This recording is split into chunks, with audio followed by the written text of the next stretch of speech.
Welcome back to Jeff Outdoors. It is coffee time here at the old homestead in Amish Country, Ohio. Thank you for tuning in. If it's your first time here, welcome.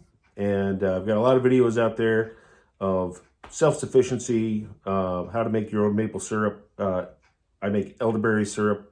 I do apple cider jelly and apple cider syrup in the fall. So I actually just got that stocked. And today's clarified butter, aka ghee, that I'm going to show you here real quick. Just take a couple minutes. And I do a lot of dehydrating. We do some dehydrating on the homestead here. Being stocked and prepared and having the skills necessary to be self-sufficient as possible. That's a whole other long-ended video, but for today, I just kind of wanted to share with you what I was doing last night. Of course, I was tuned into the live stream with Tom at East Grand Woodsman. I had a great time last night, Tom, and nice to see everybody on that live stream. You put on a good talk there, good chat, a lot of good times, a lot of good people on there. Really appreciate you and your channel and everything. So, in the meantime, last night while doing that, I was making shelf-stable clarified butter, which is also known as ghee, G-H-E-E. So what this is using the oven, I take out the milk solids from butter, which when you use this, instead of regular butter, this has a higher smoke point. So what you're avoiding is you're using this as your cooking agent instead of like a vegetable oil, which I never use. I don't advise anybody use vegetable oils.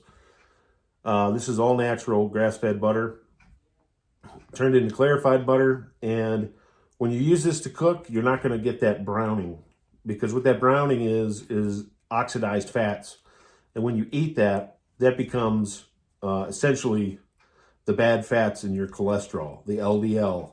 The stuff that gets lodged in the inflammation areas inside of your arteries. So that is the number one reason why I make this and use it. Not only that, it has other properties in it as well. As far as I could go into all the scientific stuff here.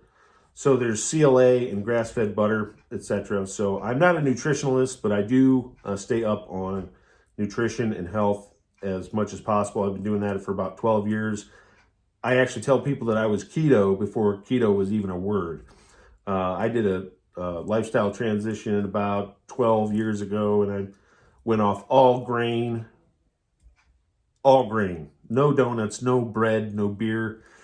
Nothing for about 10 years. I maintained a weight of 190 pounds, which was my weight my senior year in high school. I'm now in my 40s. Everything felt good, felt like I was 18 years old again. Maybe I'll do another video about that in my processes. But just thought I would throw this in there. You can make this at home. Get about 2 pounds of butter, put it in a casserole dish, 250 degrees for about 2 hours. Skim off the top, and then ladle the remaining oil and not the milk solids at the bottom of the dish. Put it in small half-pint jars, and you can stock this for up to a year, possibly more, on your shelf, and you're good to go. So if you have any questions about making this, put it in the comments below. I'll help you as much as possible, but this is the stuff that you should be cooking with, and not that rancid vegetable oil that they put on the shelves. That stuff, just do some research on vegetable oils. There's nothing vegetable about them.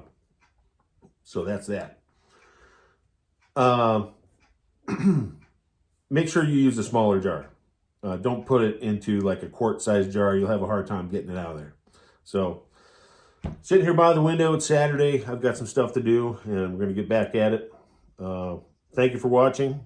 Any questions on any of my videos, let me know. Thanks for tuning in, liking, subscribing, hit that thumbs up. Really appreciate it. That'll just help out what I'm trying to do here, which is just get the word out about getting up off the couch, get off the TV, maybe get off the YouTube and create something. Till next time. Thanks again.